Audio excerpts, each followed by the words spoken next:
Hi guys, Frank here with Build Your Own. Today I'm actually detailing, washing, waxing, and detailing this 2004 Toyota Sequoia. I'll put a link up to that video, but you see this little trail of fluid right here. I just had the water pump done and it just dumped all its radiator fluid. Not here. It did it somewhere else. Luckily, it wasn't far from home. It just dumped all the radiator fluid out. We just called the GMC dealer. They're gonna have a tow truck come and pick up the truck. So this saga will have to continue. I don't know if maybe the lower radiator hose split. I would think that it's probably something that hopefully isn't major. Hopefully we don't need a radiator or something like that. We'll figure it out. Okay, so here we are looking under the truck. And I'm really hoping that it's the lower radiator hose. It's on exactly this side. I'm not sure if the radiator hose, the lower radiator hose is on this side. Let's look from the top side and see if we can see anything. The hose has just popped off the radiator. Odd. Look at that. So nothing's wrong. The tow truck's on its way, but it looks like the hose just popped off the radiator. So let me see if I can put it back on. Why did it pop off to begin with is the question, honestly. Meaning, like, if I just put it back on, is it gonna pop right back off? I don't know. Okay, so we've solved the problem.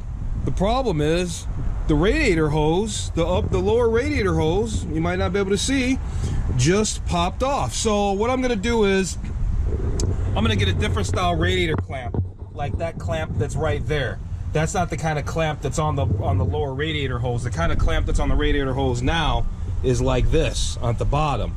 So I want to get that other kind of clamp. So I'm going to get a new clamp, and then of course I'll get new radiator fluid, and everything should be good to go after that. Everything should be good to go after that.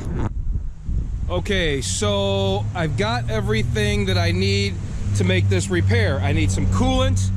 I've got my hose clamp. I got a new hose clamp, new style hose clamp, better hose clamp. And in that tool bag, I know I have the two simple tools that I need to get this handled. So let me get that changed out.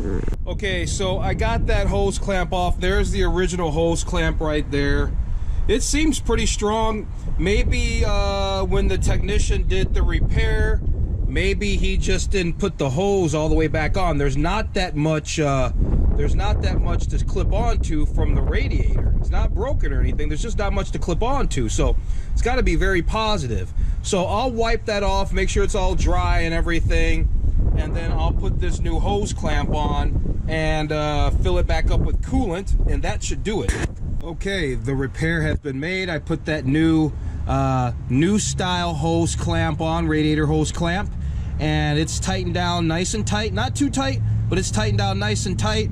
The hose is as far up as it can go, so everything looks good down there. Now I just need to take the radiator cap off, and I'll go ahead and fill up the radiator here. Okay, I've got coolant back in it. The hose is clamped back up. It's been running for about 10 minutes or so, and there's no leaks under there. It's not leaking where it was. I think it's gonna probably be fine. The hose was in good shape. It doesn't feel gummy or anything like that. I think maybe when they had it changed, who knows? I don't know. That where the radiator hose was, or the attachment for the lower radiator, it was a little slippery there. So like I said, I wiped that all off, and so now it's got a better contact point, got a better hose clamp, and it should be fine. So yeah, now I can get back to detailing this 2004 Toyota Sequoia. Like I said, I'll put a link up to this, and if you want to find out about the water pump thing with this truck, I'll go ahead and put a link to that water pump video in the description below. Other than that, thanks for watching. Make sure you subscribe to the channel, follow along with the truck. I got a lot of other things, a lot more things I want to do with the truck, so follow along. Thanks for watching.